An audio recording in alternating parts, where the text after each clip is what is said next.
Hi there, in this video we are going to look at advanced levels. We're going to set white balances, we're going to adjust channels separately, we're going to look at cool little options that show us things like clipping to make sure we don't destroy the image. We'll look at a couple of options, let's jump in there now, before, after, let's get level advanced. Alright, in your images for O4 fixing images, open up levels 1 and 2. Thanks to the photographers Jeff Finley and Jacqueline Beals.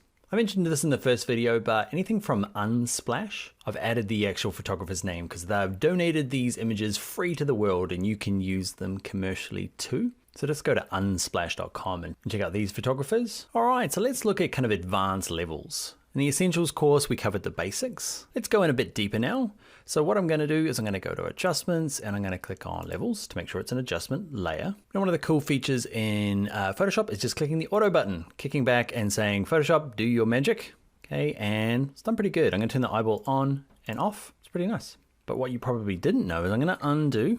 You can hold down the Alt key on a PC or the Option key on a Mac and click on Auto.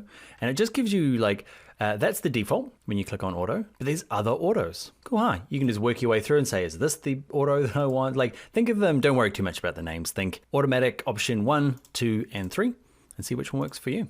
If you find after a while, you're like, I always prefer this one instead of this one, you can set it as the default for that auto. Let's say we don't like any of the auto ones. Let's click cancel. One of the nice things you can do is this photograph here instantly when I saw it, I was like, this is going to be easy with this tool here. Okay, the white balance tool. What you can do is you can tell Photoshop that I know, click on this, I know that that is pure white, probably. Okay, it's probably just white card printed off. So if I click on it, it kind of makes adjustments as that being pure white. So it kind of adjusts per channel rather than just kind of sliding these kind of 3 little adjustments. It actually goes in every channel and makes an adjustment because it knows what the white is and tries to counterbalance that kind of, we have a kind of a blue hue to it, which is not wrong. It's just what this image was kind of shot at. It's got that kind of Instagram grainy, moody feel. And that's why photographers will use something like this. I've just gone to Amazon and if you put in gray cards or white balance cards, you end up with these things.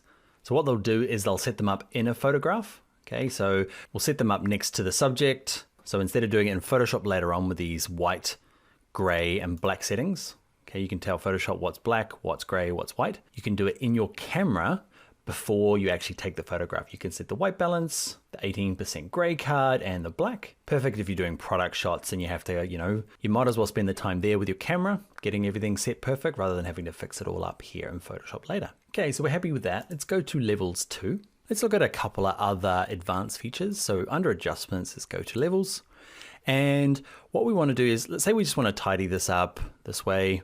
Okay, that's generally what you do with levels, right? Bring in these 2 houses either side before they're kind of like halfway up the hill, either side, and then you use this gray slider in the middle here to decide which way it needs to go, whether it needs to be lightened up in the midtones or darkened down. Well, what's really cool is if you dragging these guys, because after a while, right, it starts kind of going this kind of full black and you start losing details, but that happens quite early on. But it's hard to know, like, when does it start happening properly? If you hold down the Alt key on a PC or the Option key on a Mac while you drag it, can you see get this kind of like weird color that appears?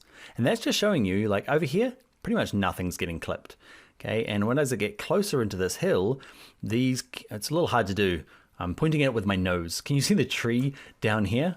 Okay, it's really dark in here. So as we make things darker, you can see it's starting to kind of that's all becoming one color. So just making you aware of what's happening. Okay, you might still have to go for it. Same with the whites, okay, click, hold, and drag, and it's just the opposite. They've inverted the colors, okay, to show you what's gonna start blending as far as whites go, and it's all this kind of white clouds behind here. You can still go ahead and do it. It's not wrong.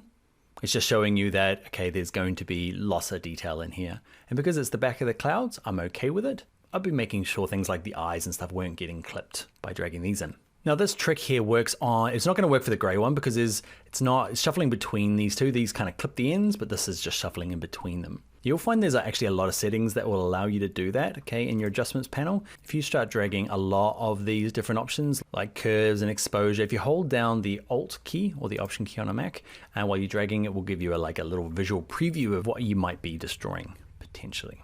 Now I'm going to reset it to its defaults to get back to the beginning, and I want to show you another little trick. So we're dealing with RGB channels.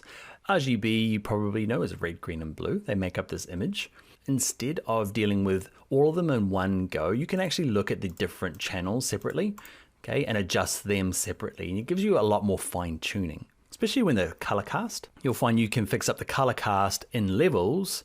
And you don't have to jump out to, say, color balance as the adjustment. So what I mean is, let's start with red, okay, and just do the same, okay, halfway up here, or just up the beginning of the hill here. I'm gonna do the same for green.